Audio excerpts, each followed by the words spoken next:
Alors voici la deuxième équipiste du domaine de Villemont.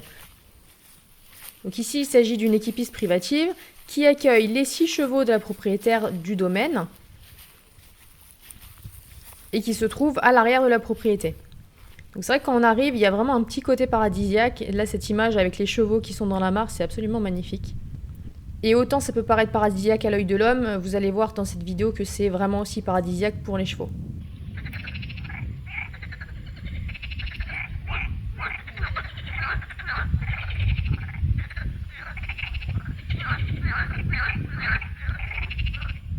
Donc cette équipiste, elle a été pensée sur une zone de 6 hectares. Ce que vous voyez ici, c'est ce qu'on appelle une zone sacrifiée. C'est-à-dire qu'ici, ce n'est pas une zone d'alimentation pour les chevaux. Bien entendu, il y a de l'herbe aussi. On n'est pas dans un système de paddock paradise où on ne veut absolument pas que le cheval mange de l'herbe. Dans l'équipiste, le cheval a le droit de manger de l'herbe.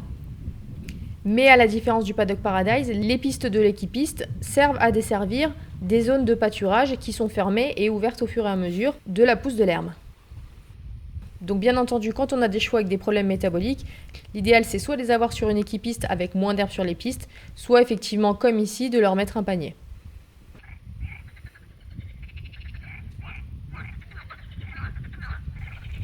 Maintenant, si on observe un petit peu l'environnement, on a à droite de cette zone sacrifiée une partie avec un abri.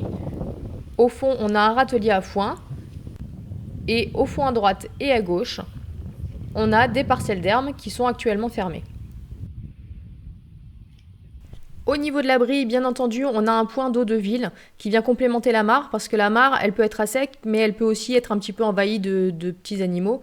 Donc bien entendu, l'idée c'est que les chevaux puissent choisir.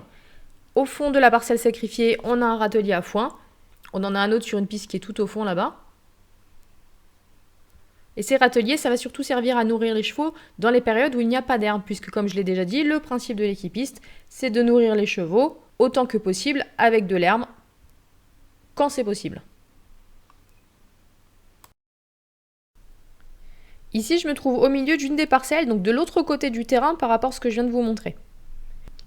Donc on peut voir que c'est très vert, à savoir que cette vidéo s'est tournée en juin. Par contre, par rapport à la première équipiste du domaine, il y a quand même beaucoup moins d'herbe. Pourquoi? Parce qu'à la base ici c'était une zone de vigne qui est en train d'être réaménagée, mais il y a eu des déséquilibres au niveau du sol.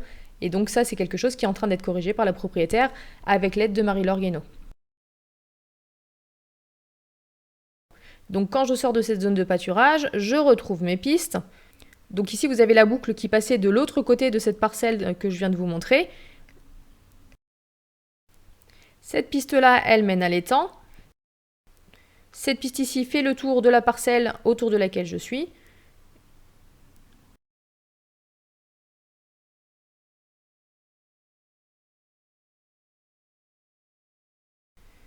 Et donc là, je me trouve vraiment au milieu de la piste. Donc encore une fois, en face de moi, la piste qui mène à l'étang. Et sur la gauche, j'ai une piste qui fait le tour de toutes les parcelles au milieu desquelles j'étais. Donc cette partie-là est vraiment très agréable, c'est très ombragé.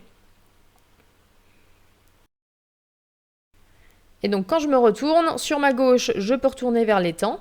Et si je monte cette piste en face de moi, je vais me retrouver sur une deuxième zone sacrifiée. Et ici, c'est une zone sur laquelle les chevaux aiment beaucoup se reposer. Pourquoi? Tout simplement parce que c'est un point haut par rapport aux autres pistes. Et d'ici, les chevaux ont une très belle vue un petit peu sur toute la propriété. Il faut savoir que les chevaux, d'une manière générale, ils ont quand même un petit comportement de commère. Donc ici, vous avez vraiment les chevaux qui nous accueillent. Là, quand on arrive, je suis avec tout le groupe. Donc les chevaux viennent voir ce qui se passe. Depuis le début de notre visite, ils ont tourné plusieurs fois autour des pistes pour voir un petit peu ce qu'on faisait. Et ils nous observent de loin, puisqu'on voit bien qu'ils ont quand même moins d'habitude d'avoir de la visite que le groupe des pensionnaires, ce qui est complètement normal, puisqu'ici, comme je le disais, c'est une zone privative avec les chevaux de la propriétaire. Et donc, bien entendu, on voit bien, ils sont pas sauvages, ils sont contents de nous accueillir. Et donc, cette zone-là, elle est stabilisée sur le bord de la piste avec des rouleaux de gazon synthétique. Et ça permet d'avoir des chevaux quand c'est mouillé, qu'il pleut beaucoup, qui finalement ne vont pas avoir les pieds dans la boue en permanence. Certains vont préférer être dans la boue, certains ne le voudront pas. Donc l'avantage, c'est que vraiment les chevaux ici ont le choix.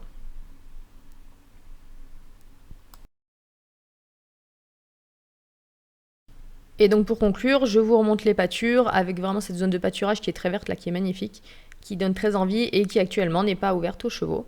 Et quand on regarde tout au fond là-bas, on a de nouveau l'abri avec cette fameuse mare. Et donc ici, la maison de la propriétaire.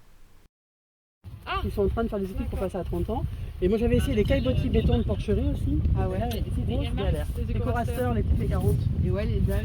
Et les caillebotis béton, ça se bat. ça bascule sous le poids. Alors chez les chèdes ça a été. Chez les